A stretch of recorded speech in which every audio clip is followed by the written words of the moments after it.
Hey guys, Happy New Year. Today we're doing an unfiltered video of the fish room. I haven't done anything at all to prepare for this video. I wasn't really planning on doing this, but I want to show you what the plans are for 2025 and what the fish room looks like at its current state. So let's begin this quick little tour, and a quick, not really in detailed tour. Just a brief tour of all the tanks I've got right now. So, start at the entrance over here. So I've been moving a lot of stuff around, and there's one tank over there that I can't show you because that's for the contest, and I just got it set up. I haven't started planting, but we'll talk more about that later. Maybe I'll turn on that light so that it's a little bit brighter.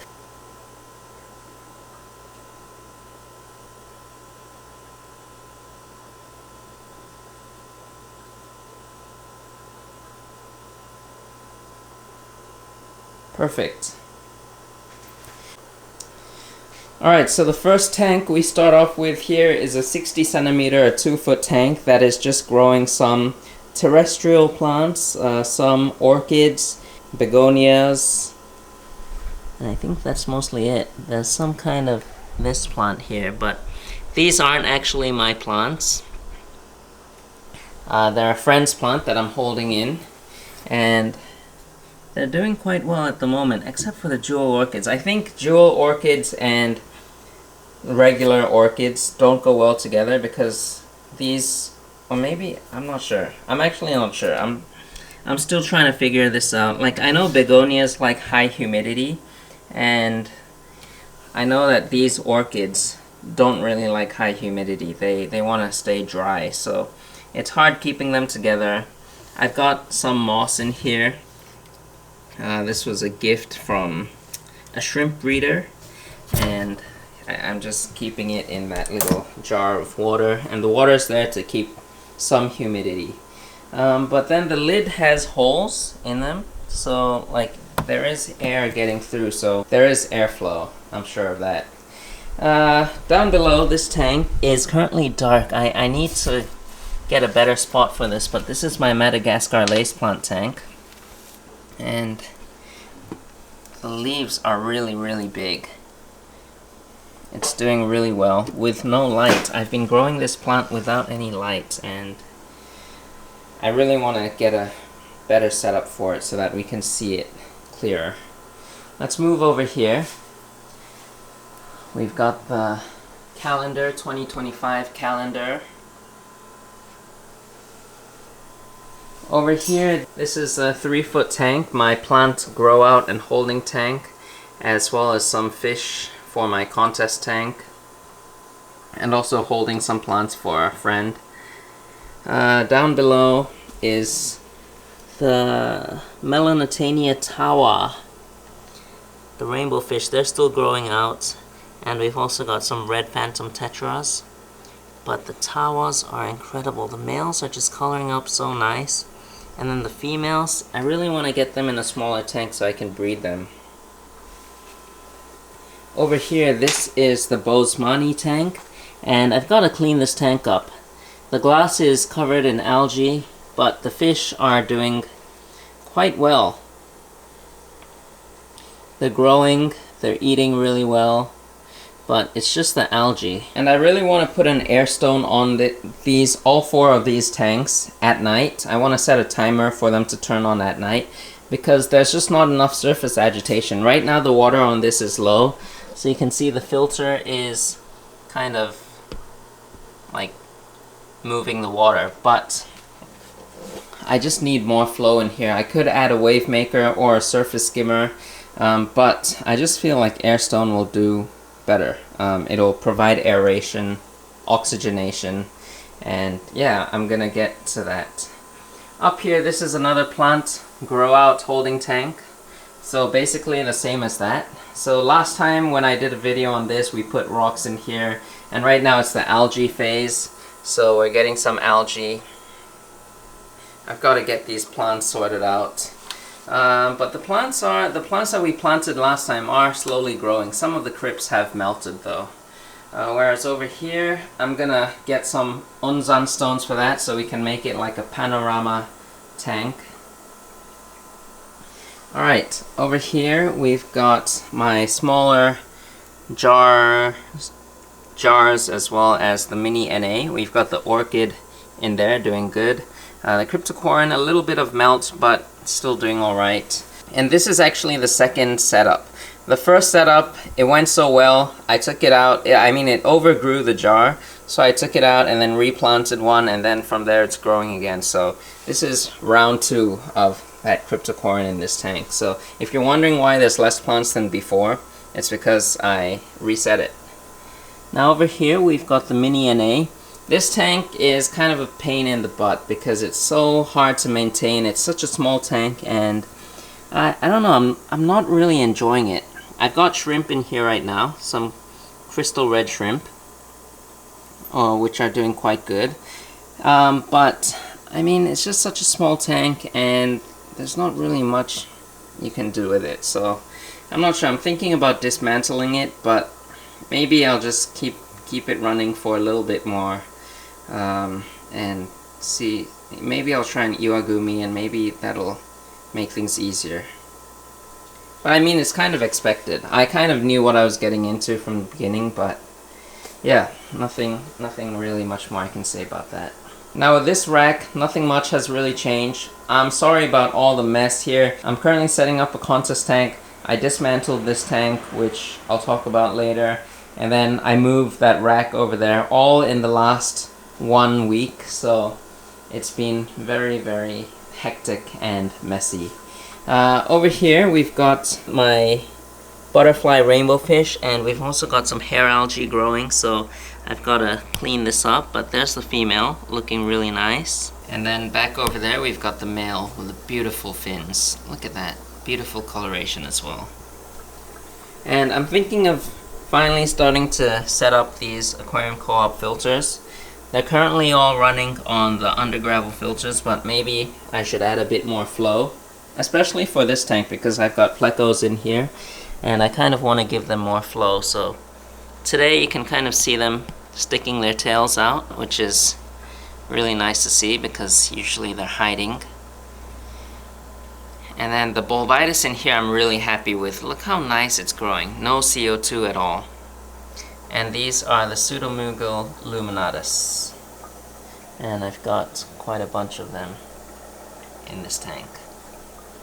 Down below, I'm supposed to do a water change on this because yesterday I dumped too much food in.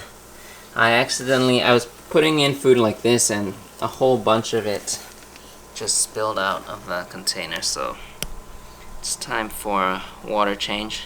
I did try to scoop as much of the food out, but you can see some of the food like stuck in that clump of algae over there.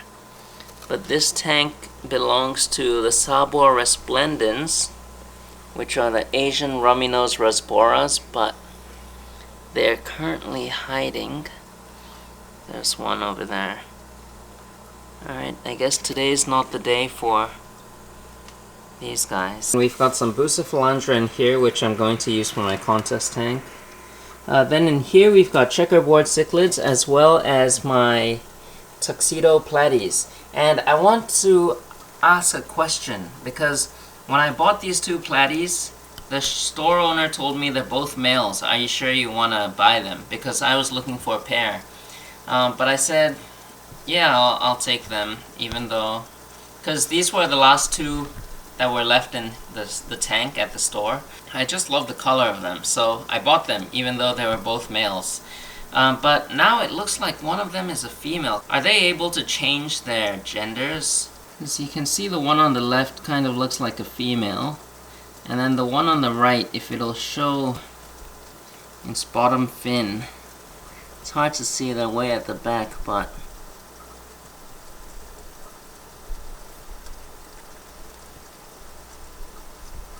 alright, now the one on the right to me looks like a female, the one behind, and then the one up in front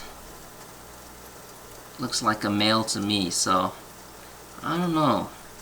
Right now, in my opinion, the left is the male, the right is the female. But can they change genders? Because when I bought them they were both males. It's kind of odd.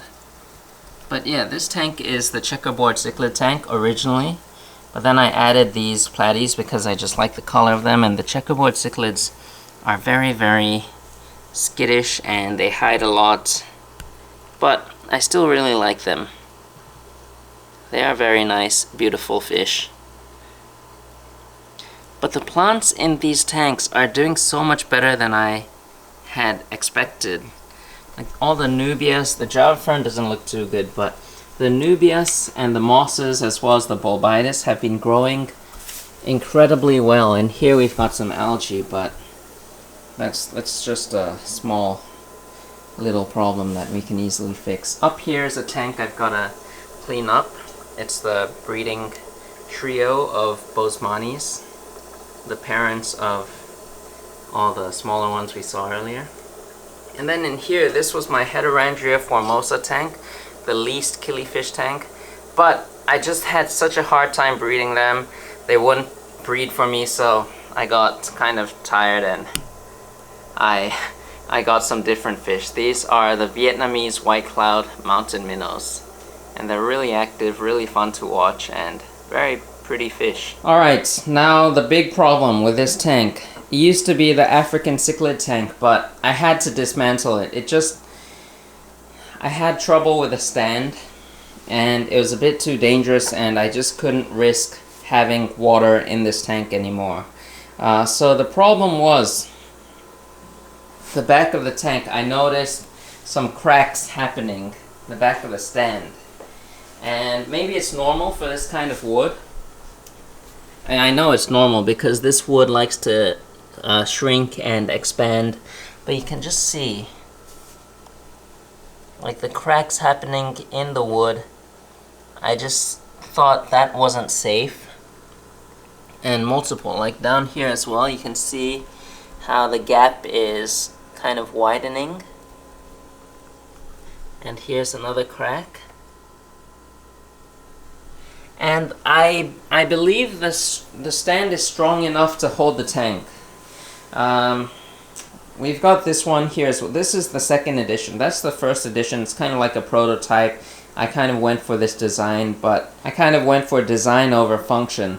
Whereas this one, I kind of upgraded. It was a version 2, and it's a slightly different kind of wood, but the back side of it is one big piece of pine. It's a pine wood, and I think it's much stronger, and this doesn't have the chance of splitting and cracking like the other one. So yeah, that is the flaw of that. So I had to rehome my African cichlids. I gave them away actually, and it's very sad. I didn't want to, but I just can't have an accident with water, especially while I'm away, because this year as well as next year I plan to travel a lot, and I just don't want anything to happen massively while I'm away. So what we're going to do next is a paludarium. Very low water. If it's low water, I'm pretty sure that it's not going to affect anything. This tank holds a lot of water when you have it up at the top, and it's kind of scary. You'll be able to see the glass kind of bowing outwards by 0.5 centimeter. That's why it's got this brace actually, and you can see even this brace in the middle. This is actually to put the lid on, but you can see like how much play there is. And that's because when you have the tank filled up, it'll stretch outwards, and then there'll be less play. I'm really excited to use this stone. It's called Azu stone, a product of 𝗲𝗾𝗀𝗀𝗀, and we'll talk more about it and feature it when we build this thing. But the setup for this will be a 𝗲𝗾𝗀𝗀𝗀 inspired setup. So I'm gonna try to go for something that you see in the wild, like a wild 𝗲𝗾𝗀𝗀𝗀 habitat is kind of what I'm going for. And I also want to add begonias because I'm kind of starting to get interested in begonias, and I want to try to grow some. So yeah, it'll be a 𝗲𝗾𝗀𝗀𝗀 begonia tank with shallow water. Now over here is the Mount Anubias. The plants are growing well. I've taken down the microsorums because I'm not sure I'll really like